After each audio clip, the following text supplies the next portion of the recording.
I suck at jiu-jitsu. How do I suck less at jiu-jitsu? I guess to suck less. The diabolical leader of the head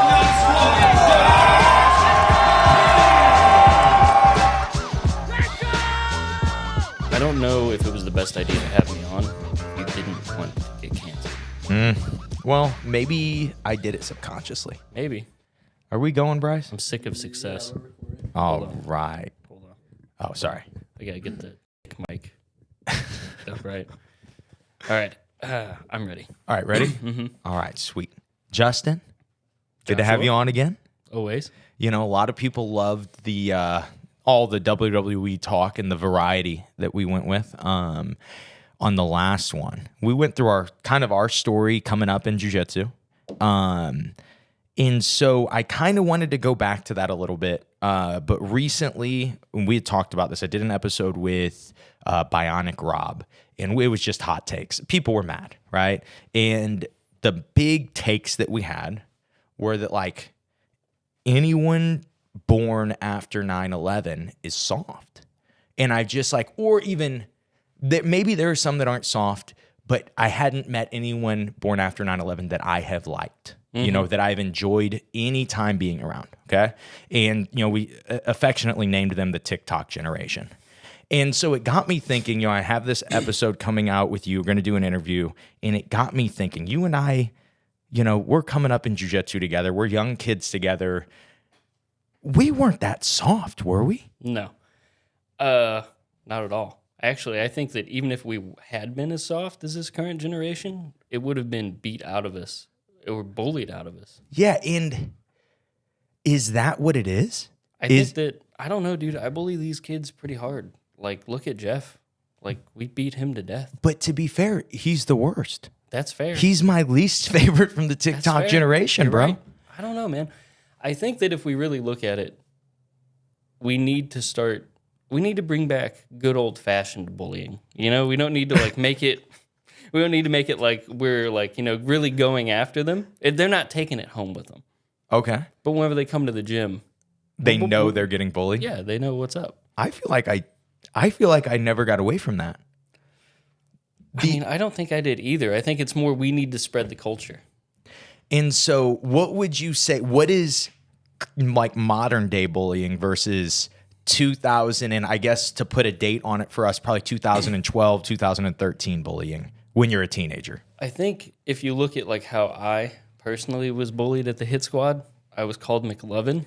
That's honestly, with how big the movie was at the time, that's pretty comedic genius. It was funny, and the funniest part about it is the dude barely spoke English.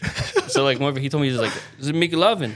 He didn't really have he didn't have the whole bit down. Yeah. He just was like, "You see the movie, super bad." He's I remember. Yo, McLovin. Yep. He's like, "You look like," I think he was even like, "You look how you say, the movie." Everybody's like, "What movie?" He's like, "Fat guy, glasses." And they're all going, Pee Wee Herman? Yeah. And like, nope, that's not it. That's They're not like it. the McLovin. I was like, "Oh, dude." I knew it. I knew it was gonna haunt me too because I was like, I see it. Yeah. Like my driver's license photo looks just like the freaking fake Hawaii ID. What can you do, man? I don't know. You can get bullied. And then, I had another dude who just constantly followed me around saying that he could beat me up in jiu-jitsu and then eventually came to class. And to tell that story more, this wasn't another 130-pound 17-year-old white boy that was bullying you, following you around the gym, telling you that he was going to put on the gi for the first time in years and beat you down. No, he was probably, 225-pound full-grown black man. Shredded, too. Built like Apollo Creed. Uh-huh. I think he got a fight on The Ultimate Fighter. I don't think he made it on the show. But Yeah. good, had beaten some very big-name MMA guys. Tough fighter. I think that's a great place that we can start because this is actually the perfect example. Is he really was 4 months bullying you. Dude, a year. A year. He was following me around. He would just I would just be in jiu-jitsu class. MMA class would be done. He would just be there outside the cage just talking shit to me. For no reason. This dude was a professional fighter. Yes. I'm 17 years old and 110 pounds. Like, I'm like, what? Like, the whole time, I'm just like, I'm like looking at people, I'm like, do you guys understand why I do something? Yeah, at one point you did look at me, and I still remember this conversation, and you said, hey, this guy, he knows I'm not black, right? And I go, I would assume, why would you ask? And he goes, he keeps calling me the N-word lot, dude. He did. It was a near constant. And I was confused by it at the time. I now understand that it was just part of his vernacular. Yeah. But at the time, dude, I was like... It was a little endearing now that you look back. Now that I look back, maybe he was just trying to be my friend. And coming from the area that he came from, just accosting me. It felt like bullying. It did. I think that anytime that you're literally on the other side of a cage going, hey, I'm going to fuck you up. I'm going to fuck you up. I think that anytime that that's happening and you're doing it to a very small child, you know, I think anytime you're like, I'm going to put on my gi, I'm a purple belt, I'm going to fuck you up. The first time I'm going to break your fucking arm, I'm just like, hey guys, I'm being assaulted, I think. I think that this is... But me and you, we were prepping every day. Every day that went by that he wasn't training, we were there getting better. I think it is important to note that at the time, I don't want to speak out of turn, but we were the best guys too. Mm-hmm. So out of this whole room of adults, anyway, he could pick on an adult that he could beat easily, or he could go after one of us. I still don't know why he picked you. I'm assuming it's because you're brown. He just thought you were a black guy. Yeah, I think the chubby Asian thing kind of like let people feel sorry for me. Saved your life. Yeah, and they were like, you know what? Let's not. Nobody ever bullied me at the hit squad besides you. You know? That's fair. And I bullied you a lot, but it was one of those things where it was really diminishing returns because I'd bully you and then you'd just beat the shit out of me, and then I'd bully you again. You'd come back, beat me up. I don't really understand. Yeah, man. Then somehow we just became friends. Yeah, right from the bat. Don't get how any of that went down. But it's history. It did. Speaking of history, it's a Saturday morning. Let's say it's 2014. We're definitely blue belts at this point, right? And I think it was probably like 2011 because I think I got my blue belt in 2011. Okay, that sounds right. Right? I had just gotten it. I think it was the weekend after the seminar where I got it. And I think that that's what kind of spurred in his mind. I'm going to go home. Well, he lived in the fighters' dorms. I'm going to go to the fighters' dorms. I'm going to get my gi that did not fit. No, that was blue coming up to top here. and white bottom. You know? Looked like a judo gi without sleeves on this guy. And I wanted to stress, man was huge, all right? At the time, I'm a small guy still. I was way smaller. I looked like a skeleton with skin. And you weren't winning the eye test on that. If there were betting odds on this, dude, if we would have taken bets, we would have made. I mean, spoiler alert, we would have made out like bandits. Honestly, if he would have gave me any time to prepare, I would have bet people. I'd be like, you guys think I could beat this guy? We were also though. We'd never seen him do jiu-jitsu. And so he was a purple belt from a legitimate affiliation. He was a really tough MMA fighter. Allegedly. Huge. Yeah, that's true. And so we didn't know.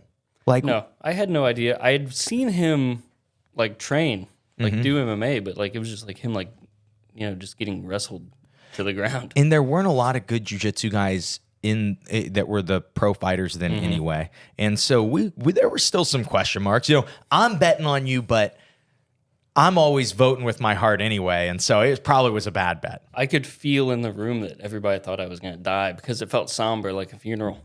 And so let's hear the round. Let's hear how the round goes. So I'm small, but I'm not stupid. So I know if he gets on top of me, I'm probably going to lose just based on size.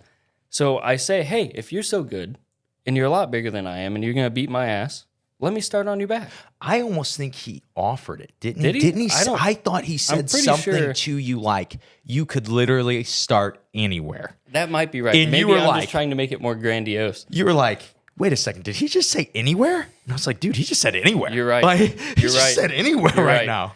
Yeah, so long story short, I end up on his back, both hooks. And I have my hands just seat belted. And I'm like, hey, you mind if I get this grip? And he's like, yeah, I don't give a fuck. Get the grip. That's verbatim. I don't give a fuck. Get the grip. So I get in there, and I don't get a shallow grip. I think that people they tell you to do bow and arrows real low down here or whatever. I like to do them way up high. I like to get my thumb turned. I get up there, and I feel my thumb right on his neck, and I'm like, all right, I can probably do something with this. We go. He does this to say go. I just turn my body. I don't even turn him because he's so big. I just turn my body, grab his pants, and I'm just bow and arrow choking him to death. And while I'm doing it, I'm just looking around like, I can't believe that this worked. Yeah, I'm locked in. I'm coaching. I'm finish this. Yeah. Finish this. Pressure on it, Justin. Yeah, you were telling me don't let go, and then you started screaming, he's out. He's out. And I looked at you like, I'm going to hold it a minute. Yeah, like, Shut I mean, up. it was smart to hold it a minute too. Yeah. Because he still had some ferocity even while unconscious. Yeah, he was twitching what I guess the kids nowadays would call a seizure, and he needed like a safe space. But I'm pretty sure it was. care. I'm pretty sure it was a TikTok We were dance gonna- that he did. He jumped up. He was literally while unconscious. He was standing in your guard for 1 second, Yeah. like as if he was about to pass, and he was doing the Thriller. He did the Thriller dance. He walked out of off the mat space through the doors of the cage. Yes. Landed on the pec deck as if he was about to hit some flies. Yeah, and then so to back up, when he stood up, I was terrified. Oh yeah, I thought you were dead. I thought I was dead too. I looked at him and I was like, he's unconscious. So maybe I have a chance, but I thought for sure he was just about to start stomping on me. Because that's embarrassing because all of the class had stopped. There was an open mat. They had just stopped doing whatever they were doing. And it wasn't just jiu-jitsu guys. No, it was a the bunch pro of people. MMA guys and the jiu-jitsu guys there. Everyone's loving this situation that's happening. Not a great environment for children. No, it was a terrible environment. We should not have been there. Maybe we shouldn't all. bully people. No, it was good. Look how we turned out, dude. Maybe kids aren't soft. Maybe we just should have been treated better. Do you think that, not to get off topic, we'll finish the story. We know that this happens when we start talking, but do you think, honestly, if you took a kid from a neighboring gym, let's say one with like a red shield on it or something like that, if you took a child from that gym and you put him with a child from our gym, there's not going to be any contest to who's tougher. You could roll 100 rounds with the head nod kid. The red shield kid, he's probably going to die or have some kind of allergic reaction. That's true. Do you think it's Granite City? Do you think it's the gym in general? I think it's a little bit of both. I mean, you come from Madison. I come from Granite City. Most of the people who end up wandering in here, like we have a few people from Edwardsville, and you can tell they're like, what the heck? When they walk in, they don't know what's going on. Yeah. They don't expect to see what they see here. It's a not very sterile environment. So I think it really kind of grows being tough. And then also we train kind of crazy. Yeah. Or, I don't know, like I'm kind of old, you know? Like I still get out there. I try to do like 55 rounds a week or something. They're all hard. None of them are like slow. It's a lot of rounds, man. Beating people up. They're getting tougher. I don't know, man. Maybe it's just maybe it's the fact that like everyone here, it's either like do jiu-jitsu or do crime. Ooh. You know what's interesting is most of our guys just do both. Yeah, You I've know? noticed that. Like, Unfortunately, most of the crew is just like, what if we just did it all? You know? I think it's really good too because like if we do get in trouble, there are a lot of cops in the gym that we can like ask advice. That's hey, true. I just committed an assault. Like, I got into a fight one time and called one of the cops that we trained with. I was like, hey, what do I do? And do I go back? I'm already at home. Like, am I in trouble? Yeah. Oh yeah, no, you shouldn't have left, but whatever. Yeah.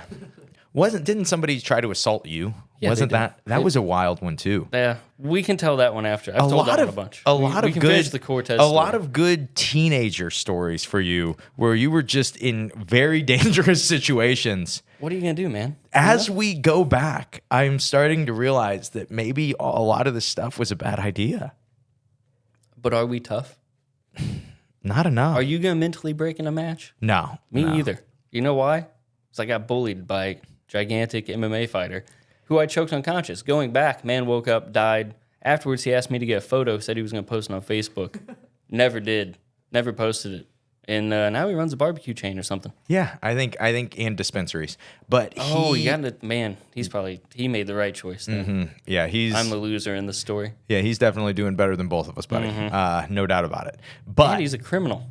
yeah, that's true. That's true.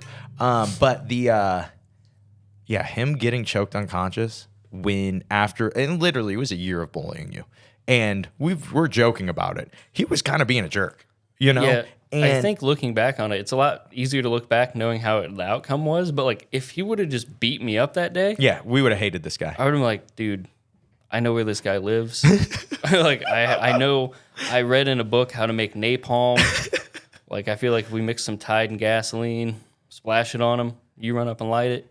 Why do I have to be involved in this, man? Why you were involved in everything back then. That's true. Literally my only actual friend. That's true. And we definitely rode around on the old Ford Windstar and caused a lot of trouble. You know? Did. We yelled things at people out of the window. It was a good time, dude. Yeah, These kids nowadays, they don't have Ford Windstars. that's You drive by the high school, they all got like nice cars. and you really can't do a lot of the ignorant stuff that we did because it's as crazy as it is to say, if you were even recorded on a phone's camera doing something, you couldn't even tell it was you. No, you know? no. And like now, as you're driving down the street, if you pay attention to the Ring doorbells, seeing everything that you're doing, Yeah. it's crazy. Like you're not going to get away with anything as a kid. So maybe kids nowadays live in a super weird world, and Look, that's why they're all so soft. I'm going to tell you why they're so soft, Josh. That's what I'm Because asking. Everyone thinks that they're special, right? Nobody's super special. Everybody thinks that they're it. You see it in jiu-jitsu all the time. I'm the next big thing. I'm the best at this. Mm-hmm. Dude, they all suck. Everybody sucks. We all suck at jiu-jitsu. There's like 5 guys in the world who have ever been really good at jiu-jitsu. We're all just like, we're bouncing around, dude. Mm-hmm. I think that's probably true. But that's not, it doesn't just stop there. It stops at home where their parents are like, you're the best thing ever. And really the kid is, autistic. to say it nicely, they're not great. They suck. Not that autistic people suck. I myself, we're going to have to cut this one out.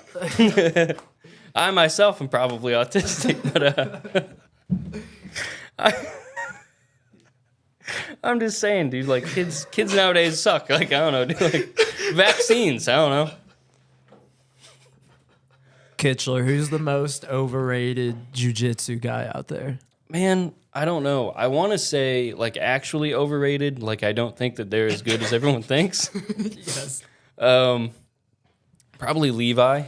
Ooh. Yeah, I think Levi is pretty good, but I think that he's not. I think his game, the game that he plays makes it look like he's a lot better than he is. I feel like if you put him against guys at that level, well, I mean, you can see how it plays out. Like, once he can't, like, he'll just keep pulling guard. I feel And like doing the same thing. he can't adapt. So I think that makes him a little overrated because right now people are they're choking on it hard over Levi for some reason. So there's something I always think about is how we view, in like our team in particular, how we view being good, in what we view being good at jiu-jitsu. I don't think it's most people's view, especially people that are in the sport of jiu-jitsu. Yeah. The sport of jiu-jitsu is like, how well do you play the 6-minute game? Yep. Right? That starts from the feet, and then I can create a situation where I make you play a guard that you don't know how to pass, and I keep you tied up and I put you in the situation where you have to take enough risk, and then I sweep you, right?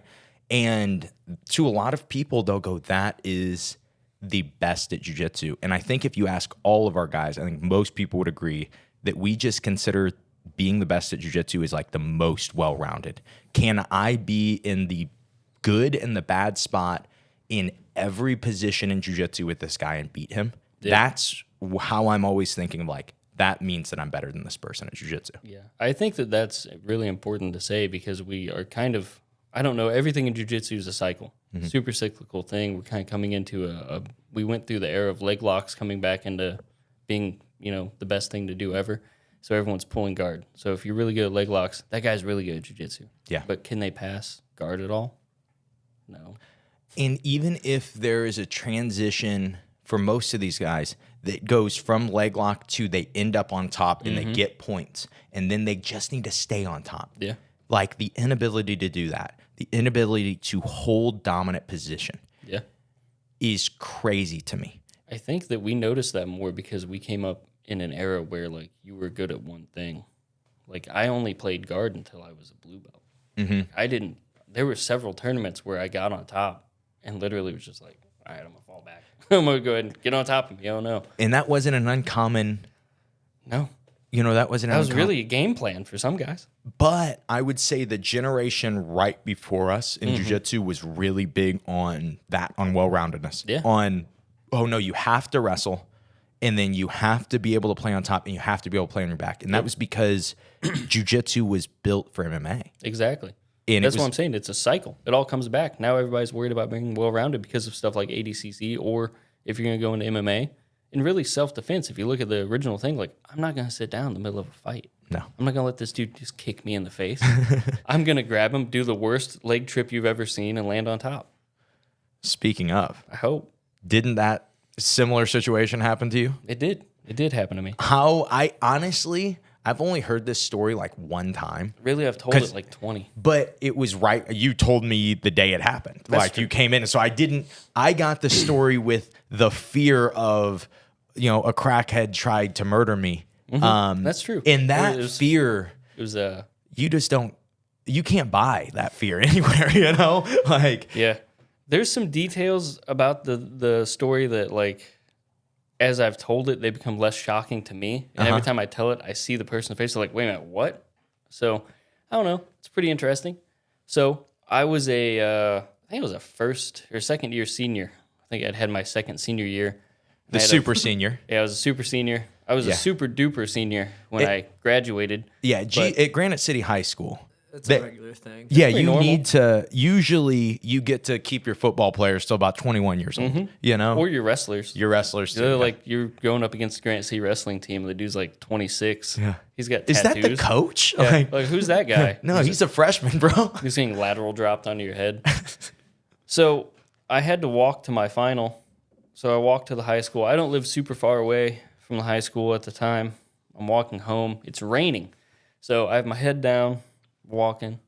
I look up, and there's this big turn in the road. And it's kind of like an off-road. It's not a super busy road.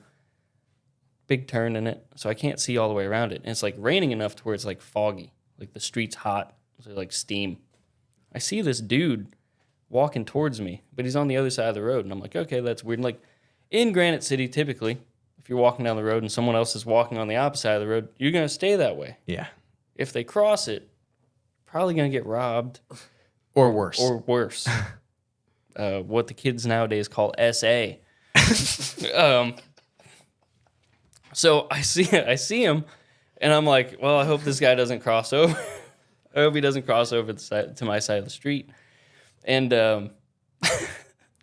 I'm looking at him, and sure enough, he does. And like I said, it's like on a turn, so like we're like walking this like crescent towards each other, and we're like about media away, table length. And I'm like, hey, what's going on? Dude doesn't say anything, and he like sticks his arms out like a zombie and grabs my shoulders. Whenever he does that, I make a frame and I push him away, and I'm like talking to him like, hey, like what's your deal, dude? And I'm like looking him in the eyes, and he just looks insane. Like man just looks, he's a crazy person, clearly on crack, or it was before the fentanyl epidemic. Is that your foot? Yeah, you just tried to play footsies with me. But no one knew on camera until you just brought it up. I gotta make it awkward. Yeah, anyway, thanks, man. Your toes felt nice. Yeah. Did you get manicured? Pedicured? Anyway, so whenever I push him away, I see my shirt go past my face. Freaks me out because I'm like, oh, he's grabbing me. So I hit this dude with just the biggest uppercut I can manage. I didn't even I told him like, hey, like get off me. He didn't do it. Too late. I'm gonna punch him. And to be fair, once you've grabbed someone on both shoulders and stared them in the eyes, you deserve to get hit. And also at the time, the biggest uppercut I could manage, I was 5'8" and 120 pounds. Wasn't that big, but his teeth clacked together. So I was like, ooh, I got him. Well, if I did that, I dropped down, hit him with a left hook. Nasty left hook. Watched his head snap, looked right back at me. Nothing. Unaffected. Yeah. I'm like, huh. That's not good. So I dig my arm inside, I get the underhook, and I just start running. Because the dude's he was moving backwards because he was pulling me. So we start running. We go up into this yard, and I just hit him with a knee tap. Well, if I hit him with a knee tap, I shoot my arm up, and he turns completely perpendicular to me. And we just land, and wherever we land, he lands on his head. And I'm like, that was probably enough. So I'm looking at him, and he's moving. He's trying to grab my leg. So I just basically neon bellied him. I'm hitting him. I turn him over. He ended up turtling. I stood up, kicked him in the head a couple times. I'm just stop coming after me. So eventually, I guess that I'm probably out of the statute of limitations. Is that what they call it? I'm not a lawyer. I probably can't get in trouble for this, right? Probably not. Bro, we're from Granite City. We So don't know. I end up beating What? him What unconscious. do you think? Like, do you think that this dude's out waiting and he's gonna? What if he turned his life around? I mean, that would What be if he great. owns a successful chain of dispensaries now? That would be great. But unless he's doing jiu-jitsu, I just don't see him turning his life I around. mean, he bro. might be in there. I really don't remember what he looked like. He had a big scraggly beard with stuff in it. It's like things in it. That's most of those guys in the gym, bro. It is. That's what I'm saying. I probably know him. He's probably fine. But anyway, So I end up What did beating you him allegedly unconscious. do? I allegedly beat him unconscious. Okay. I grabbed like the nape of his neck and I just hit him in the temple until he stopped moving. He like ended up sprawling out like a dead body in Grand Theft Auto 3. And I'm just like, all right, we're good. I stood up. I'm looking around to see if anybody because we're in just a random person's yard. yeah. I was yelling. He was yelling and moaning for some reason. So I just ran home. I just ran home and I called my buddy Tim, who at the time was a police officer. Mm-hmm. I'm like, hey man, this just happened. Can I get in trouble for that?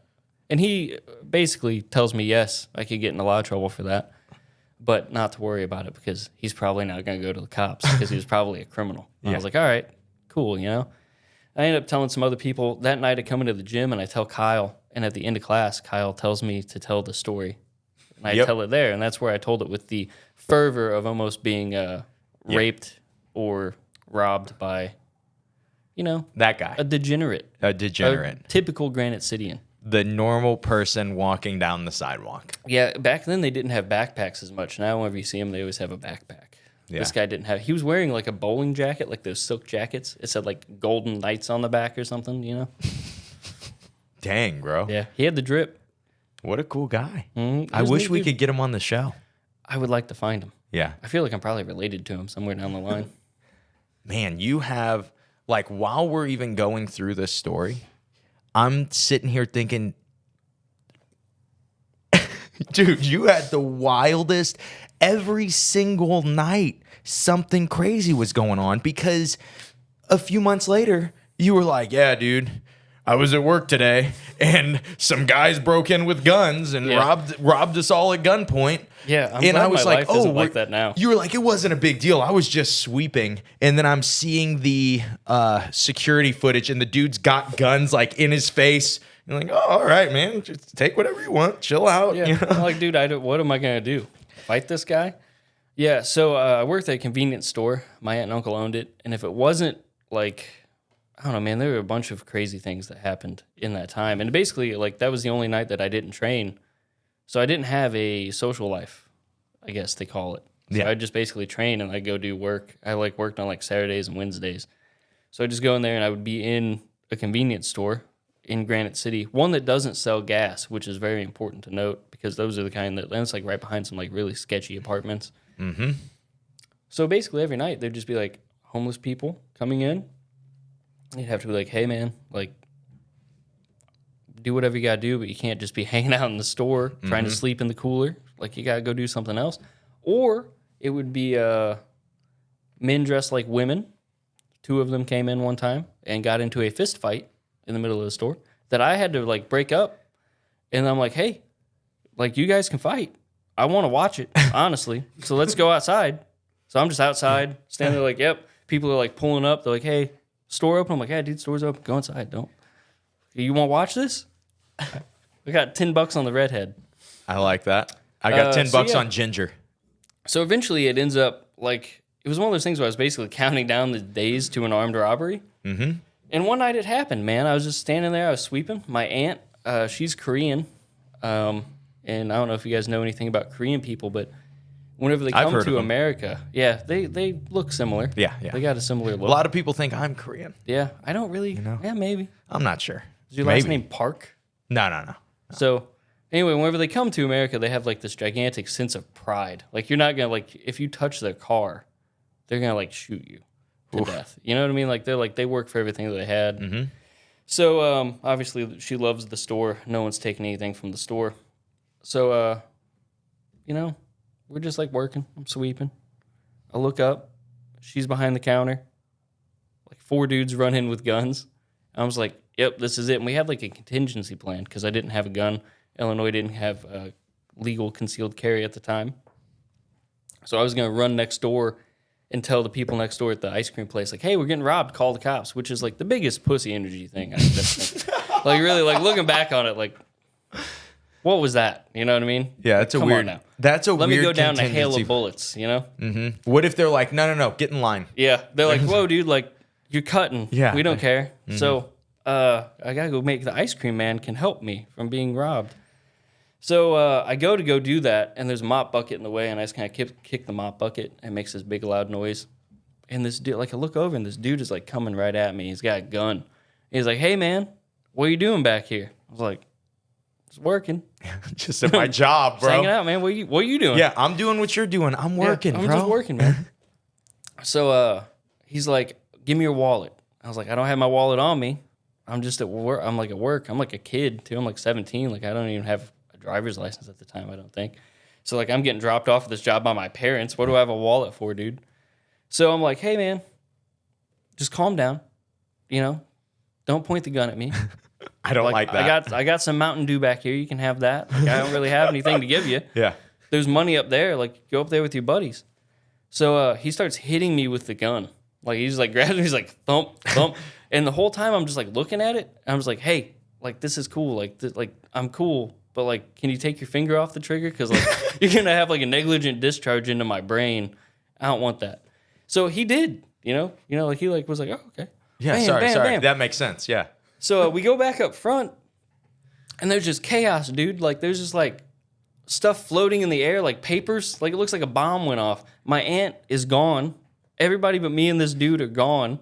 He shoves me and runs out the door, and I'm just like, all right. I'm like, well, I, like, walk over. I, like, look over the, like, counter. I'm like, well, no one's in here. What's going on? So, eventually the cops come, and I'm just the only guy sitting in there. And you, I mean, to be fair, look like someone who would rob a store. And I'm like sitting on the counter, and they like come in, they like have their guns out. They're like, "What are you doing?" I'm like, I work here." I'm like, "We got robbed," and they're like, "Oh yeah, we heard the alarm. That's why we're here." They like asked me questions, blah blah blah blah. Eventually, my aunt comes back. She had decided to get in her car and chase their car, chase them down, and get her money back. I love it. She didn't get them, so that was pretty much it. I credited jiu-jitsu for keeping me calm in that situation. But it was also like, I'm a pretty laid back guy anyway. Like, I'm like, what am I going to do, man? Like, this dude's got a gun. He's hitting me with it. His buddies all have guns. Mm-hmm.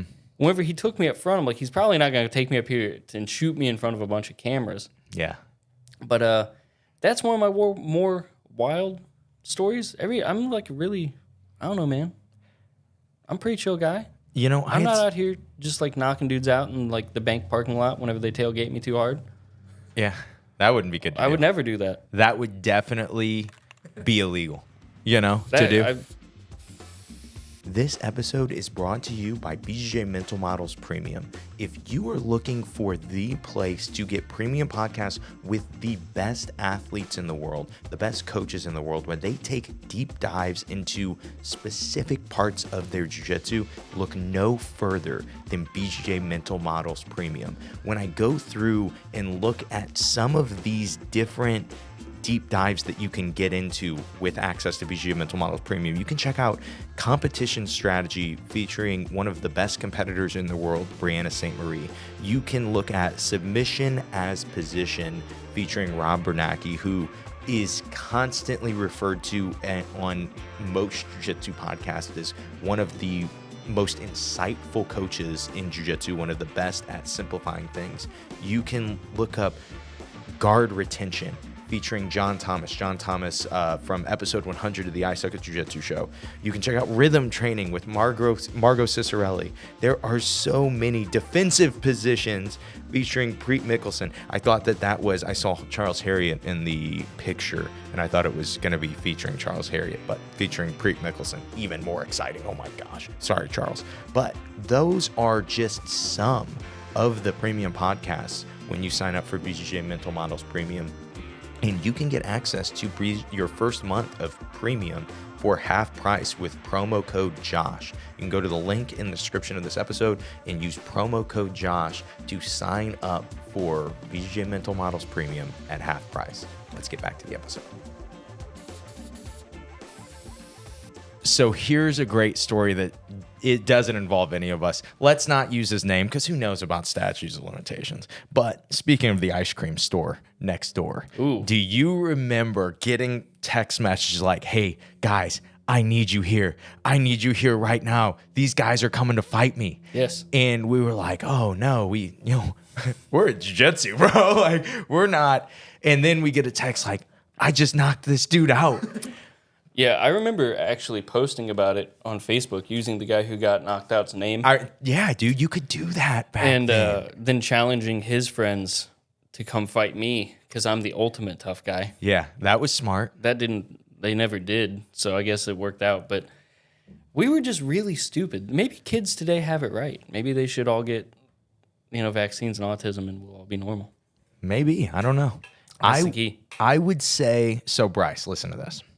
We have this guy we train with, and we're all, how Jeff's ignorant, and I think I've kind of forgotten how ignorant at least my friends were. I was probably the most respectable of the bunch. Easily. Easily. And so it, for whatever reason, it always had me driving, and like I was always there, I was always involved, but I was always the respectable one of the bunch. Well, anyway, we're not there. This dude's by himself, one of our buddies. We'll call him Greg. Greg's a good name. So Greg is working at an ice cream store, and he's got some girl that's working with him. She's got a boyfriend, and he's on her phone texting her boyfriend, probably ignorant stuff. Who knows what he's texting? He's never even told us, so it's definitely ignorant stuff. I can only imagine. I can only imagine what kind of stuff you could text to a girl's boyfriend that would make them leave their job. Pick up their 3 best friends. Pick up their buddies, come to your job, and then say, come out here or we're coming in. Mm-hmm. And then to be honest, I got to say, Greg, really tough guy. Tough as nails. I don't know why anybody, if you had 5 guys, I wouldn't roll up there and be like, hey, we're here to beat you up.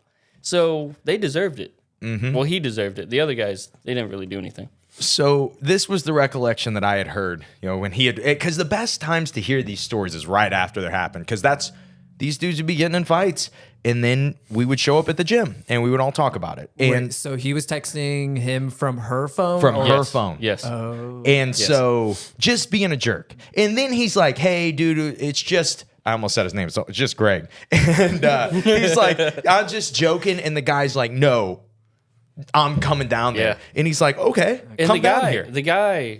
The girl's boyfriend, he was like big, tough hockey player guy too. So everybody was like, oh no, don't mess with that guy. He skates. Yeah. Uh-oh. If you put this dude on ice, he won't fall over, man. Oh no, he's tough. I don't know if you heard this about him, but I even heard that he could skate backwards. Oh my gosh. Mm-hmm. And he could, how you can go sideways and stop? I heard he could do that. He would spray ice.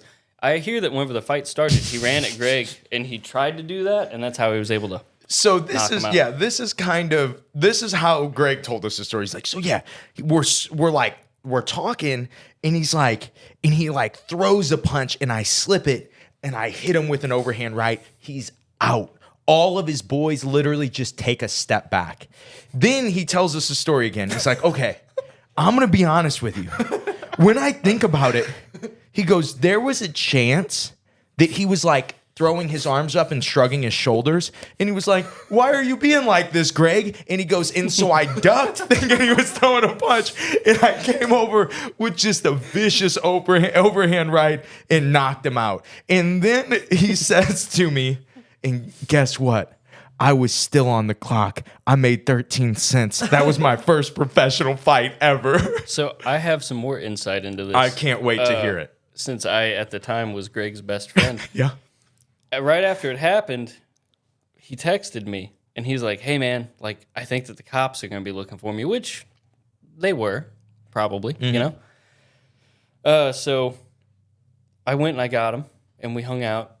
Like, we hung out that night, and then the next morning we go to breakfast at Denny's. Whenever they still serve nachos for breakfast. We got this big plate of nachos. We're, like, hanging out, eating it. And he's like, hey, man. He's like, you know, after I hit him, I kicked him in the face like 5 times. And I was like, I know, buddy. I know, Greg. Yeah, dude. There were a lot of people from our school there. You know. Yeah. In fact, I had heard that immediately after it happened, and I was just waiting for you to like fess up to doing it. He's like, yeah, he was out, and I was just stomping on his face. Yeah. I was like, yeah, that sounds about right. Honestly, I don't know why.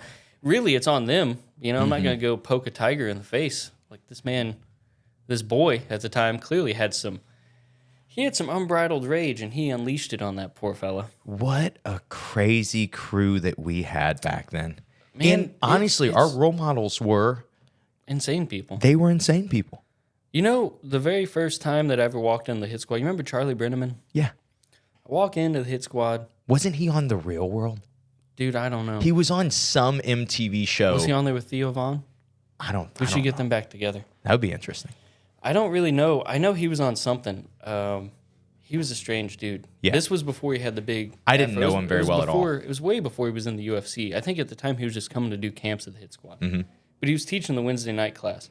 And I walk in, and I'm like, hey, where do I go? Who am I training with, you know?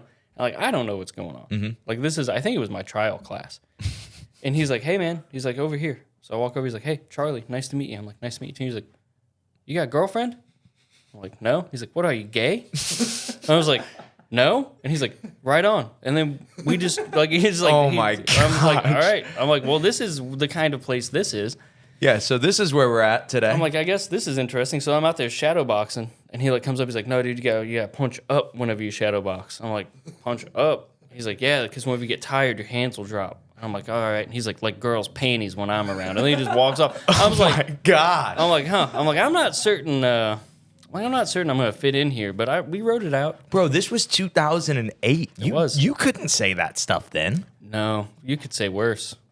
Yeah, you could definitely say worse things. But man, those guys, that was the wildest. That was the Wild West. I have so many crazy stories that I just witnessed from the hit squad as a 15-year-old, 14-year-old kid, just like seeing literally guys are fighting in the UFC, they're fighting in Strikeforce, do get in fist fights where they're trying to kill each other over playing dodgeball. Yes. I saw I won't say, well, I don't know, man.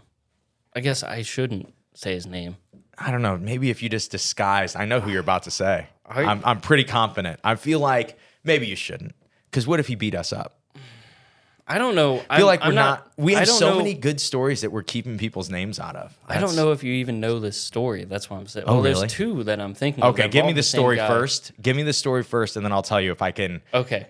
All right. So one guy who was one of the owners of the gym, but not the owner of the gym. Okay, we're on the same page. The guy? All right.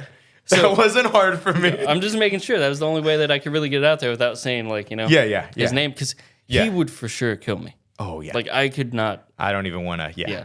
So, anyway, scary man.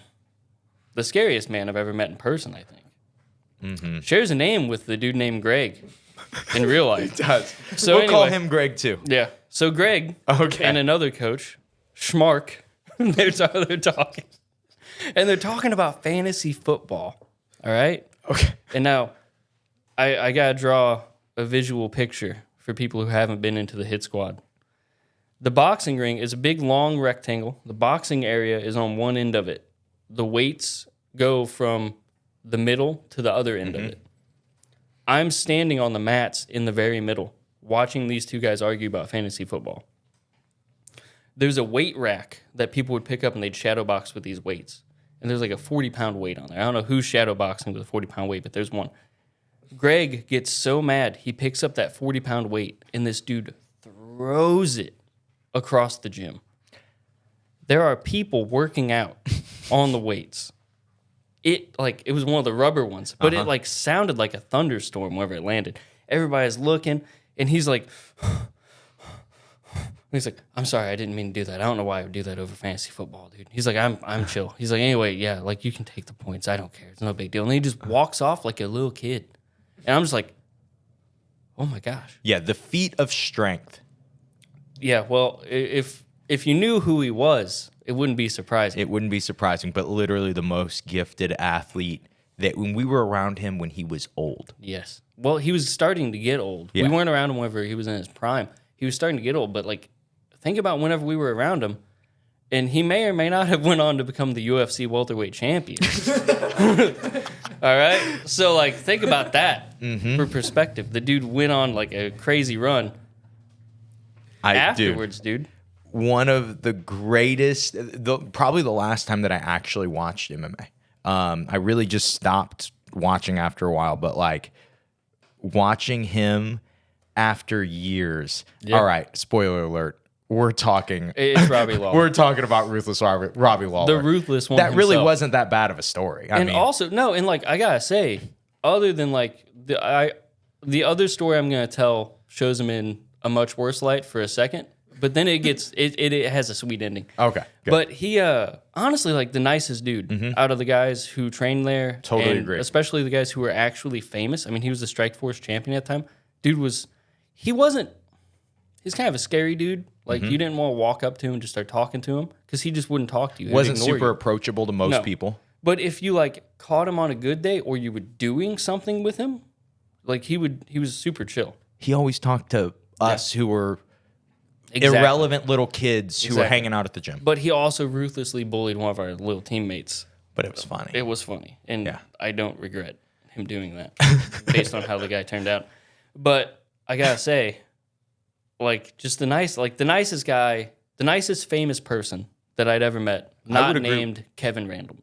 I never met Kevin Randleman. I wasn't there that day, but Dude, so nice. Really? The nicest guy I've ever met. Like, legitimately, like, pure of heart and soul. Really? But then he just went there and, like, I watched him just hammer a dude's face into mush. That's like, fun. Like, that next day. Anyway, so yeah, it's Robbie Lawler. Continue your story. wait, were we on my? I thought you had another Robbie you Lawler said that story. you were the last time you watched MMA or something. Yeah, that was just when he made his run. I mean, and for us, just speculating, like, I think at the hit squad, it really wasn't the best place for him. No. And it just, I don't think it was as motivating. I think when he went to AKA, right? No, he went to ATT. ATT, one of the acronyms. Same thing. But yeah, exactly. Same thing. And when he did that, I just remember him coming out and looking like a different person in some of his fights. And like, I think maybe with like Koscheck and some of the other guys that when he came back to the UFC. But something else that was really interesting is I remember him, cause my dad would train him sometimes. And I remember him talking about, having like thinking he had athletic induced asthma. Yeah, that's And what I'd heard. Like, I think he got it figured out and he wasn't crazy and he really probably did have it. Yeah. And that's why he was fading a little later in some of his fights. Man, they were not like it was always this thing because like obviously I trained at the gym. My whole family loved. My grandma loved Robbie Lawler. Like she loved watching him. So we would all like watch his fights, and I would just be like, guys, don't get too excited because like what Robbie's gonna show up, and like we're watching his training camp, and he's looking good, and then he goes out there. The fight that I really like, I think of whenever I think about this is whenever he fought Babalu. No doubt. That's exactly where I was going. He could have killed Babalu. Didn't do it. Just literally stood there the whole time, got taken down, got beat up. And then he fought Jacare after that, right? He might have had a fight? win after that. Did he? It might have been Melvin Manoff. No, it was, man, what's the dude's name? He's like an Armenian dude. He flying kneed him. And then he lost to Lorenz Larkin. I know exactly. Yeah, I know exactly what you're talking about. Guy ended up being really, really good after getting flying knee too. Yeah, he did. But he got killed. Yeah. So what are you going to do? What are you gonna do? Yeah, I thought that was interesting. So whenever he came in, like, I thought that, so I know that whenever the UFC merged with, whenever they bought Strikeforce, that his contract was one of the larger ones. It was like a big money contract. And they were like, we don't want to pay these guys what Strikeforce was paying them because they didn't think that they were worth it. So I think that they were trying to feed him to Koscheck. Yeah. And no, he worked him. I know, knocked him out. man. And then he knocked out Bobby Volker with a head kick and did the iconic, you know? The Randy Orton, as you He would. was just like, hey, I'm back. And Yeah. then, man, like, honestly, I think that they got it wrong in his matches with Johnny Hendricks. I think he won the first one. lost the second one. They got mixed up. It all worked out in the end. It did. And then he went on to have the best fight in UFC history with Roy McDonald the second time. That was. Man, Roy McDonald probably has the best few fights in UFC history. True. That dude has some... Their first fight was really good, too. I would... Man, just thinking back to that real group of people and like... Honestly, the hit squad itself. On the podcast, we always make jokes about it. On the mats, everybody always makes jokes about it because it was such a crazy place. But when you really think about how much that it actually affected not only this town in jiu-jitsu, but St. Louis jiu-jitsu in general. Oh, for sure. I don't think that there would be any St. Louis. Not like how it is now. It would not be what it is. You wouldn't have brought Kyle Watson in. You wouldn't have had so many people that trained because of Kyle. Yes. You know, including both of us. Yep. We would not have had a place. Where would we have tried out jiu-jitsu? So it's one of those things where, like, even like just mentioning that, like Kyle, going and training under Kyle was so different than training anywhere else because Kyle was like an MMA fighter too. So I wanted to fight MMA. This dude's living it. I'm going to learn from him. Nobody else around here was really doing that we would have fit in. No. I mean, like, there's some gyms that we could have went and tried out, but we wouldn't have fit in there. You would have been ruthlessly bullied for being Asian. Yeah, and chubby. And then, like, I don't fit in anywhere. I don't even really fit in here. I feel like this is the one place that's pretty easy to be from GC and fit in. You can kind of chameleon in. Yeah. No matter, honestly, we've had some actual insane people who've ended up crazy and homeless that have trained with us. So it'd be like that, bro. Man, that's just how it goes. Like I think that, like I said earlier on, everything's a cycle. If you listen to a lot of the crazy jiu-jitsu stories from the 90s, it's always people like, yeah, this dude was just an insane person, and now he like lives in a trailer somewhere, and he's old and crazy and doesn't do jiu-jitsu anymore. We lived that too. There's a lot of people that we came up with that just like, where they at? What are they doing? Yeah, there is a lot. I think back, and I'll still to this day will have somebody come into the gym, and I'll be like, I'm pretty sure I know this guy. Yeah. And they'll be like, Josh, it's so good to see you. Yeah. It's been 12 years. I'm Dude. like, oh, this is a hit squad guy. Too often. Too often. And yeah, I see that so much with people that like, oh, this was, and obviously it's a very big part of our lives, but I wouldn't want to go back there. No. I wouldn't want to go back to training there and doing that and doing jiu-jitsu that way. One, it's just so physically demanding the way that it was that we trained. But two, it's just like, it really wasn't a good environment. Nowhere near, as much as we joke about Head Nod being crazy, nowhere near the environment of Head Nod. Yeah. There are people that bring crazy to Head Nod and then benefit from all the good people there. Yeah. It was if you were crazy, it would exasperate more at the hit squad. It would. And I think a lot of that is they were one of the first. So I think that us talking about it now in 2024, people don't realize how big of a gym it was at the time. Literally the first mega gym It was a mega for gym. MMA. For MMA. Like, they were the first gym that I really know of, other than maybe like Jackson's before it was called Jackson Wink. Like, they had dorms. You could come and stay and live here and train. And unfortunately for them, they were dumping them into way west Granite City. Oh, yeah. You know? Like, Yeah. you go one way, you go into East St. Louis. You go one way, you're going into West Granite. You go north, I don't know, you're going to Alton. So Yeah.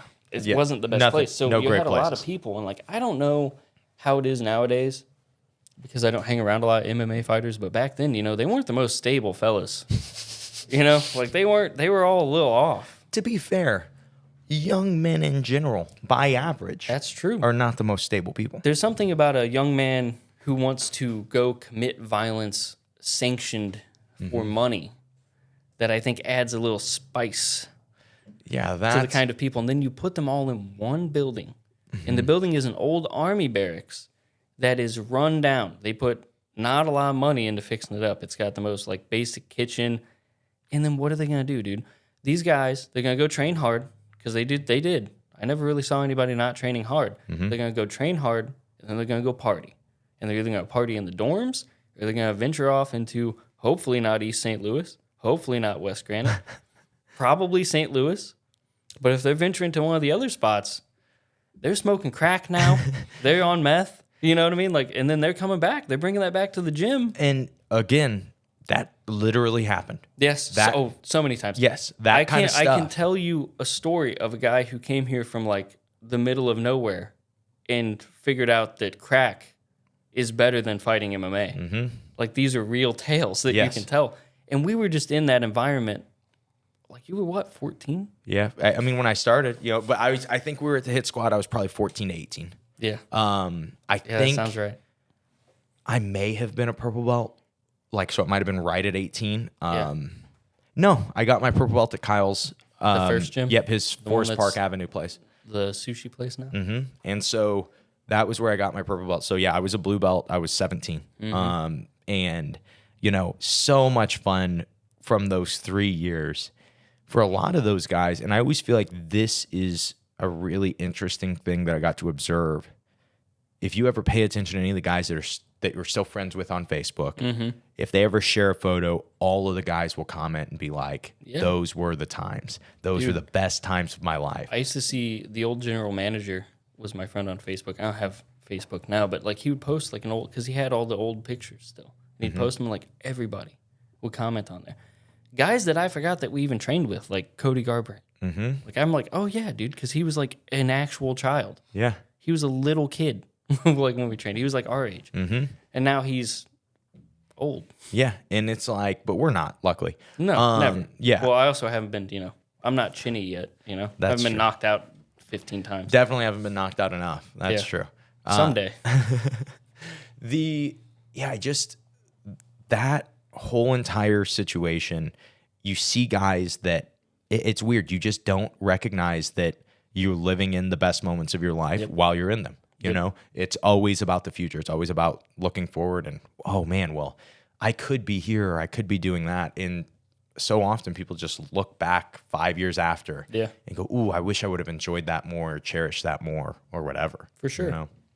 I definitely, like you said, like I wouldn't want to go back and train like that because I don't train that same way anymore. Yeah. That was a lot of drilling. It was a lot of just like no time limit rounds after class. It was the idea of recovery Didn't was exist. non-existent. And my dad was still, big on recovery and the ideas. But if you really even look at what he was doing in 2008, we didn't understand recovery. No. I And- can tell you that from our Sunday morning lifts or Saturday morning morning lifts, where I would just be dead and then I would go train. And then we would do that, we do that twice a week.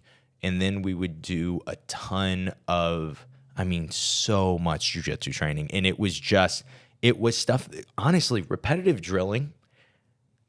People argue whether it's effective or not. No doubt, it is so hard on your body. Yeah. To do one whether or not movement. it makes you better at jiu-jitsu, it kills my back. So And yeah, to me, it's like we didn't understand like that trade-off of, is this actually making things, am I getting better is this or making it easier? am I just doing something to do it? Because that was, when you look at the one mentality that was totally the technical downfall of that gym and the MMA side, was the over focus on cardio and the lack of focus on actually being good at fighting. I used to go in there and make fun of them for the cardio class. Whenever I'd come in and do the MMA class, because we'd do like 10 minutes of technique, and the rest of it was cardio. And it's like, bro, there comes a point where I'm in shape. Like, I can come do this warm up. Is it hard? Yeah, but I need to know how to take someone down. Why aren't you teaching me this? And Wednesdays they would have just like a pro teach the class. Sometimes it'd be Lawler, sometimes it'd be Matt Hughes, sometimes it'd be Charlie Brenneman asking someone if they're gay. It didn't matter. Sometimes it'd be Cortez, and then he would beat me up in there for having choked him unconscious in front of everybody. Happens. So sometimes there would be just like a little bit more time to learn technique, and you could ask people questions. I remember, for as not good at MMA as he ended up being, Tommy Spear was really like the only guy to ever teach me a lot of MMA stuff because he had time to do it. Man, poor Tommy Spear. He would have had such a better career if they didn't put him against unknown Anthony Rumble Johnson, who cut to 170 and was weighing about 270 by the time they fought. Have you ever seen like that knockout? I don't know if it's as iconic now as it was back then, but he was unconscious. He was really messed up from and the he knockout. looked up at the ref unconscious, blinked, and went back unconscious. I remember. And yeah, that he was wild, messed up bro. from it because he was, I'm not going to say he was weird, but he was off. Yeah. And I guarantee It was, it was from Rumble. yeah, that was. I mean, the insane. guy hit Daniel Cormier and sent him flying across the mat. What do you think he did to Tommy Spears' brain? at 170. At one set, yeah. And he looked like an alien cutting that much. Oh my gosh. Dude was shredded. Yeah. Reminded me a lot of myself. Yeah, physically. especially at that time. Yeah. How Black a lot, and shredded. Yeah, how a lot of people think that I look. You Yeah, know? they're like, this guy is a shredded African American man. That's how I tell my wife I look. You know, I'm like, Emily, I look like that. And That's then what she you're gonna looks be at for Halloween. She looks at me and she's like, "Are you sure?" I don't think that's right. Like, which one of these? The ref? Is that who you mean? Mario Yamasaki? Is that who you mean? You know, like, yeah, dude, babe. he doesn't ref for the UFC anymore. He got kicked out. Nah, he's still doing things. Him and Steve probably. Mazzagatti both. See what I'm saying about how much I don't watch MMA? Man, I actually, like, this morning I was talking to Courtney about how I think I'm going to, like, get rid of ESPN Plus because what's the point? I haven't watched an MMA card in, like I have to have that to watch MMA? Well, I mean, I have it because it's part of my Hulu Disney Plus package. Yeah, I don't have that Oh, Disney Plus shoot. Hulu package. I Bro, just how was do you buying- watch Marvel stuff? I don't watch Marvel stuff. At all? Hot take, I only like Deadpool. You only like Deadpool, nothing else? The first Guardians of the Galaxy was pretty good. I agree. That's a great one. The first Thor was pretty good. I agree. Really, where they kind of lost me is when we went into multiverse stuff. Yeah. I would watch them sporadically. I didn't watch like Civil War. I think I watched half of Age of Ultron, but they really just aren't my kind of movie. Like I like the big summer blockbuster, but I'm a more like I like more nuanced movies. You know, like I like my favorite film is probably like Collateral by Michael Mann with Jamie Foxx and Tom Cruise, which I watched last night for like the 20th time. Collateral is your favorite movie? Yeah, dude, you've never seen Collateral? Yeah, I've seen How's Collateral. that not your favorite movie? I've seen other movies. Do you need a film study on why it's the best movie ever? I don't want to be mean, Go ahead. but that's not even my favorite Tom Cruise movie. Ooh, well, mine either probably is honestly Top Gun. Yeah, which Top Gun? Probably Maverick. I Honestly? think it's better than the original one. Very seldom would you ever. I know that, you know, at this point, everyone realizes that we are old men. Yes. At this point in our lives. sure.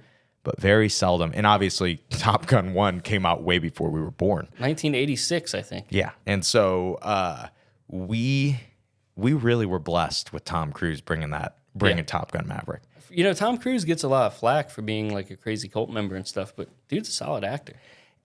He makes Collateral what it is. Him and Jamie Foxx both. Him and Jamie I gotta Foxx. tell you, if it was two other people playing it, it wouldn't be as good.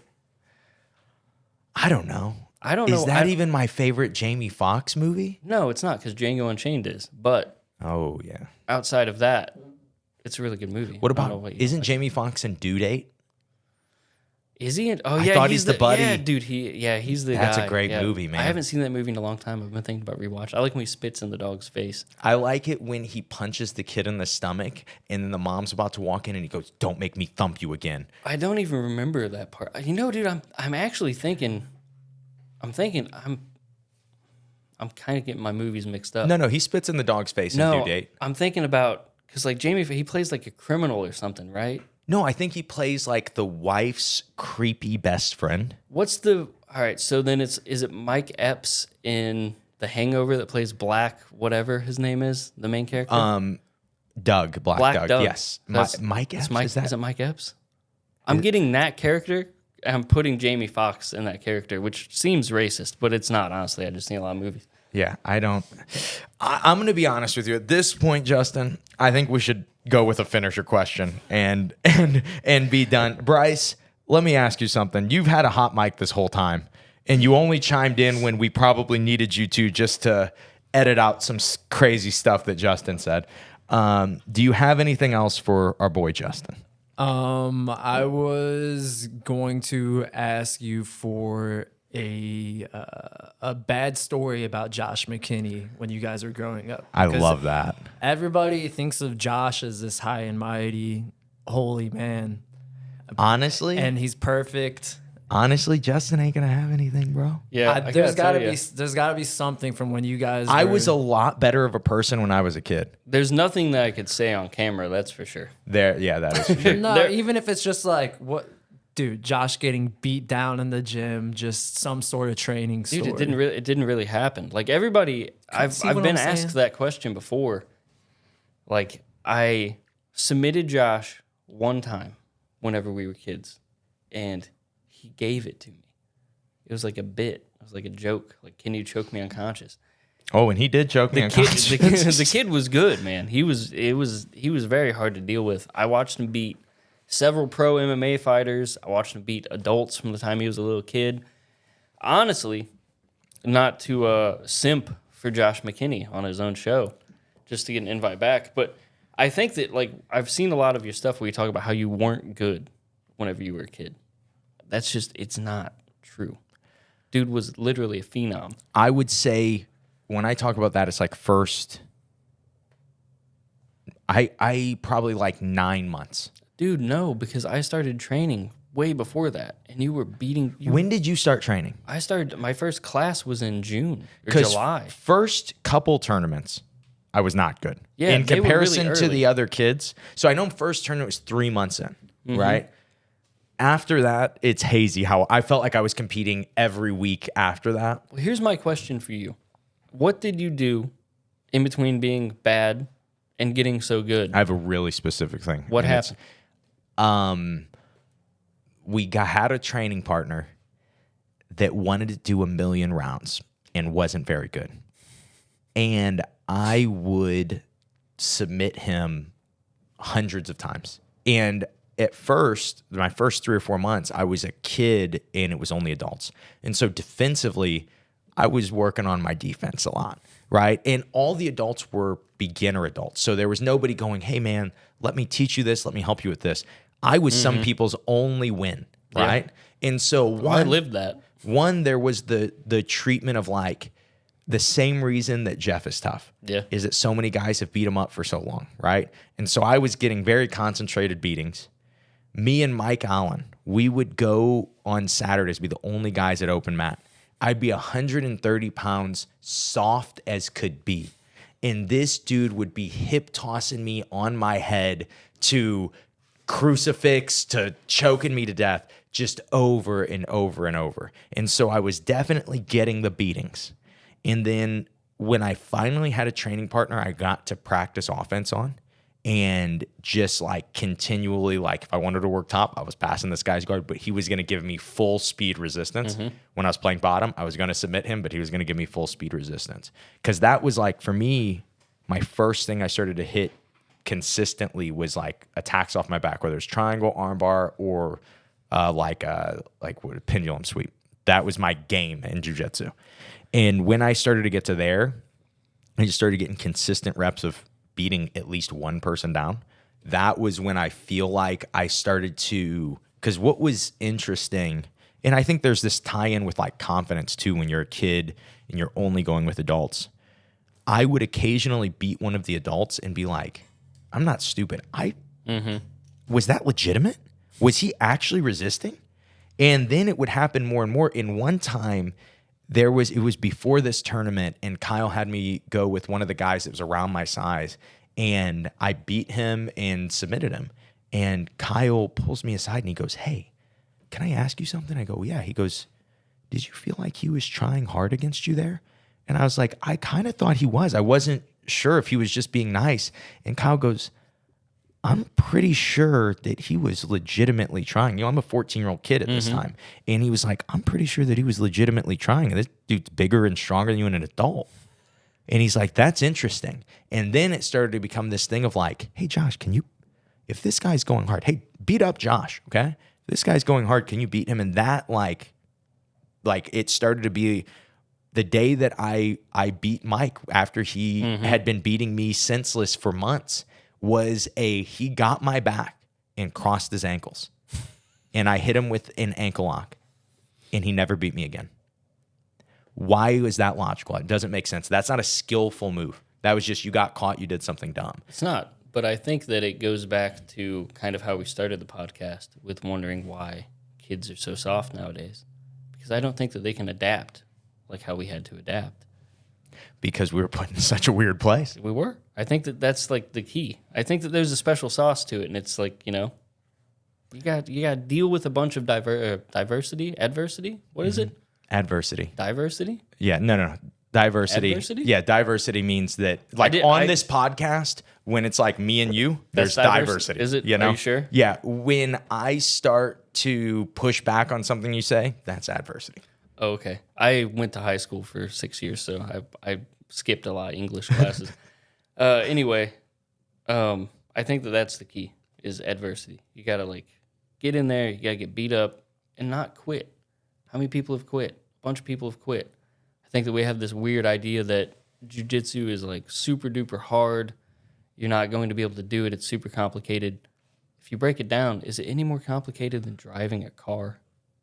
It feels like it. I don't know, man. I don't think so. Is it?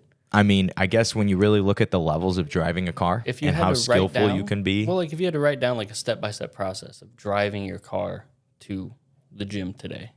There are a lot of steps Or to that. passing a guard. Mm-hmm. Which one has more steps? Man, for me, I'm just going to fall. So Well, you're Asian, so Yeah. you're also just going to stomp on the gas Yeah. and make only left turns to get here. So maybe it's not that complicated. Yeah. But I think that we just have this idea of jiu-jitsu that's well, you gotta be forgot I some- had to turn my blinker on. Yeah, well, you turn it and on just right. leave it. You know, turn it on you're turning right, and then you're only taking left turns, Yeah. and you're all gas, no brakes, straight to the honking your horn at people who aren't doing anything wrong. that sounds right.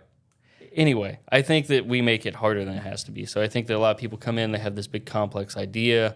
As soon as they meet some adversity, they back out. They don't want to deal with it because life is hard already. You're dealing with life. Why is your hobby got to be hard? Yeah. You know what I mean? Most people are like, I don't want to come in here and get beat up. I talked to a guy one time that basically said that to me. He's like, my life is hard enough. He's like, I come in here, you just hold me down and choke me. Mhm. And then I cry in my car. Yeah, that's the guy. That's the same guy. Yep. Like, exactly. That's why you do it. But someday you're going to be the guy holding people down and making them cry in their cars. You think I never got sad about getting beat up? No, man. That's how life goes. You're going to get beat up.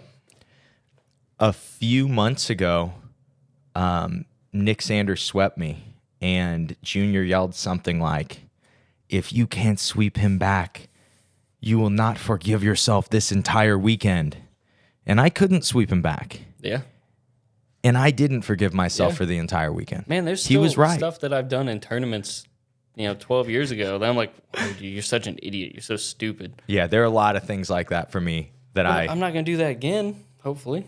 And that is the interesting thing about dealing with adversity is it's a skill. It's something that the more that you do it, and that's why people that have really crazy childhoods and really crazy upbringings tend to be the people that can deal with everything. Yeah. Well, you're dealing with it already. Mm-hmm. So whenever you come in here, now my hobby's hard, but my life is hard too. It becomes it goes from you're like, I'm soft, my life is hard. Why does my hobby have to be hard too? It's supposed to be my escape, to where for a lot of people, they kind of thrive in the chaos of it. I know that I do, and I'm not even a chaotic person. I know the stories don't seem I was that going way. to say, I don't know if we can claim that. I feel like we might lose credibility if we... All right, so anyway, I'm a chaotic person. I do like to, I thrive in that, though. That's also why I stopped training in the gi. Mm-hmm. I'm like, no, I like to just scramble. Nothing pisses me off more in life than when I'm on bottom in the gi, and I get out, and just some dude grabs my sleeve. Just like, you're not going anywhere. Uh-huh. I'm like, yeah, no, that would never happen to me if you didn't have the sleeves. So I stopped training in the gi. Now it doesn't happen. Instead, they go into my legs and try to leg lock me. What weakness, man? Going Dude, into... I hate it. I do too. I think that is probably a good place. You know what? Let's finish with this, because you do have, people don't recognize, you have a world record that we've already even touched on for the most missed days of school in That's an true. entire year. Yeah. I don't remember the exact number, but it was up above 168. Yeah, it was whatever the amount of day. It was as if you went to school for a week. I think it was close. Yeah, it was- maybe 2. I think yeah, it was it- 14 days of school that I actually attended a whole day. That was that was one of the most impressive senior years of all time. I think that the key to explain to it, though, is it wasn't because I was just out goofing off. I was training. I thought that this was going to be my ultimate career. And eventually, you know, who needs a job? You can just do jiu-jitsu. I hear you. Put all your eggs in the jiu-jitsu basket. Boy, I sure did. And you know what? It turned out to not really make me any money. Yeah. So definitely a big mistake. But got good at jiu-jitsu. you know who was there with you also skipping school? And actually, I never skipped school. I would get to leave like half day. You just wouldn't go to school for the entire day, and then I would pick you up at noon, Yes. and then we would train for like 3 hours, go eat lunch, and then play video games for an hour or two, go to the gym and train for 3 hours. Yeah, we would just go back to your house and your dad would just be there like, what are you guys doing? We'd just be playing Call of Duty Zombies in your living room. And then we'd leave, go train again. If this episode is anything, it really is something to teach kids the importance of going to college and not putting all their eggs in the jiu-jitsu basket. I gotta disagree. Don't go to college. Only go to a trade school, because someday we're going to be plunged into like a war, and we're gonna need people to build bridges and stuff. It's gonna be pretty soon, probably. That homemade napalm recipe I gave earlier with the Tide and the gasoline, that's really gonna come in handy. We're gonna need that ASAP. So, guys, learn stuff like that. All right. And I think that's a good place to put a pin in it. We'll see you next time, Justin. Yeah. Hopefully, maybe might be on a list. Might go to jail for this one. Who knows?